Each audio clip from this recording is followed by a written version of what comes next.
Well, I have not used rhetoric. I've used facts. They are super labs. In fact, I think the police call them super labs.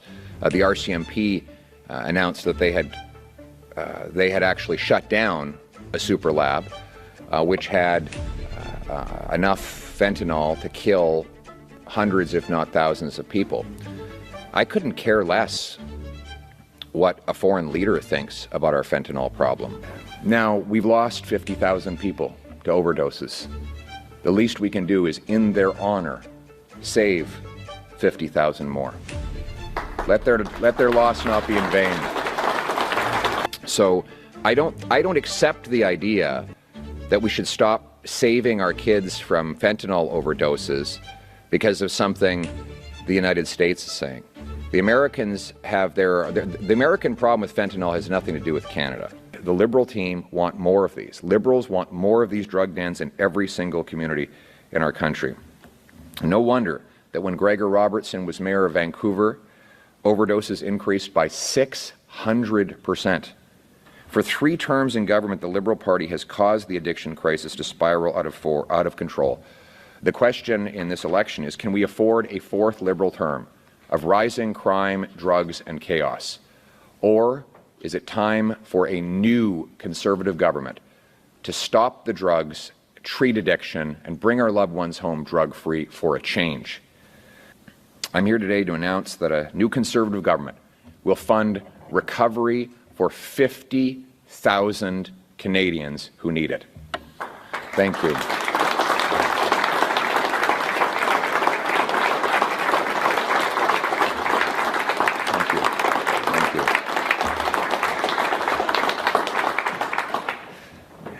Now, we've lost 50,000 people to overdoses. The least we can do is, in their honor, save 50,000 more. Let their loss not be in vain.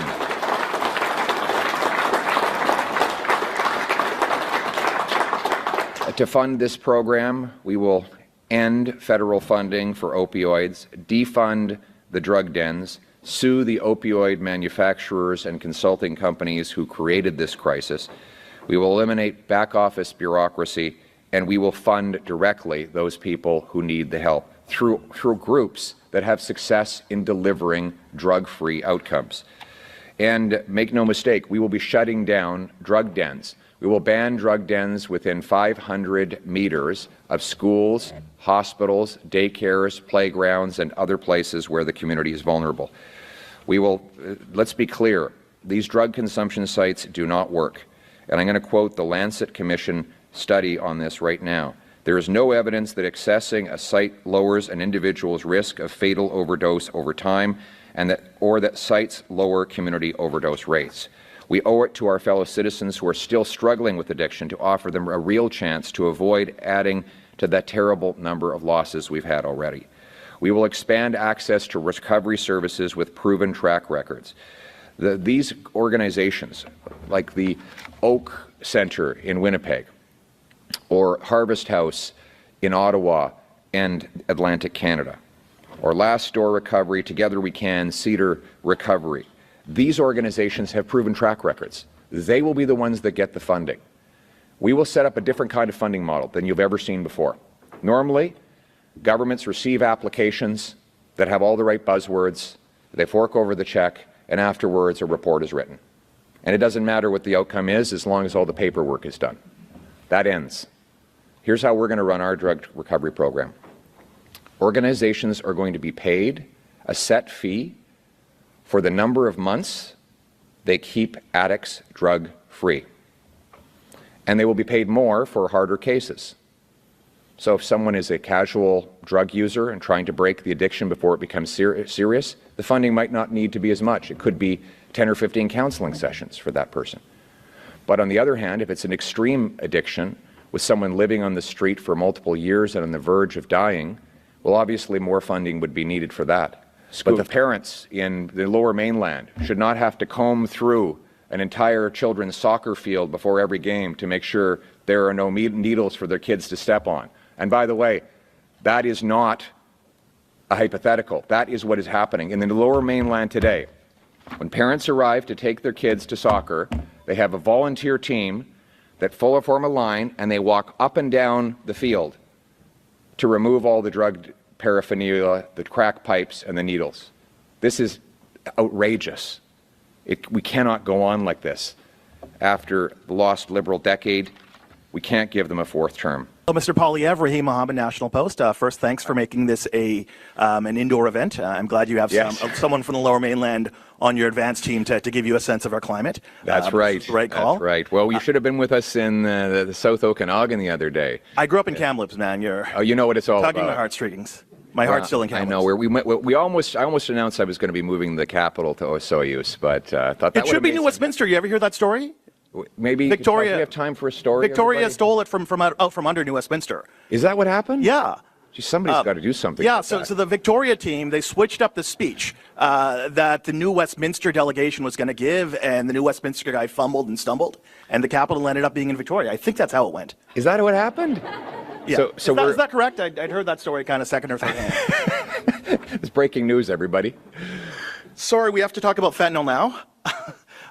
So, as you know, President Trump is continuing to use Canada's fentanyl crisis as a smokescreen for his economic coercion of Canada, even though a number of his fellow lawmakers, including his fellow Republicans, are calling BS on his debunked premise that Canada is a major transit country for fentanyl ending up in the streets in the United States. Are you worried that some of the language that you have used surrounding Canada's fentanyl crisis, language like super labs, kingpins, concerns surrounding uninspected shipping containers at the ports, that any of that sort of language is going to give oxygen to President Trump's narrative, which looks to be on its last legs? And are you planning to tone down any of that sort of rhetoric? Well, I have not used rhetoric. I've used facts. They are super labs. In fact, I think the police call them super labs. The RCMP announced that they had actually shut down a super lab, which had enough fentanyl to kill hundreds, if not thousands, of people. I couldn't care less what a foreign leader thinks about our fentanyl problem. As you notice, I didn't mention any foreign leader in my speech, and I've been speaking about this for years. I put out a video about the fentanyl crisis in the Lower Mainland 2 years ago. And remember, everyone said that it was all wrong and all exaggerated. Now, everybody admits that not only was my identification of the problem correct, but so were all of my solutions. So I don't accept the idea that we should stop saving our kids from fentanyl overdoses because of something the United States is saying. The Americans have the American problem with fentanyl has nothing to do with Canada. But at the same time, we have to take care of our own people.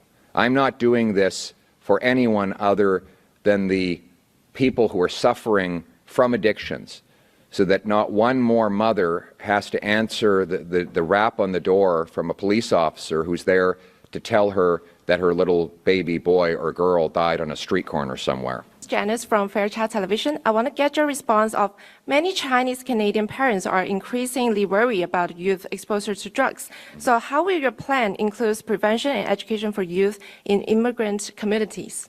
Thank you very much. And I want to take a moment to thank the Chinese community for leading the charge against the drug den in Richmond and against the radical drug liberalization agenda of the Liberal Party. First of all, we have to close the drug dens. No drug dens within 500 meters of schools, playgrounds, daycare centers, hockey arenas, or any other place where children should go. Secondly, we need to stop giving out taxpayer-funded hydromorphone pills, which are being systematically resold to children. Third, we need to bring in life sentences for fentanyl drug kingpins. These are anyone who's caught trafficking or producing more than 40 milligrams of fentanyl should get a life sentence. Fourth, we need to secure our borders with high-powered scanners and watchtowers to interrupt fentanyl ingredients from coming into our country.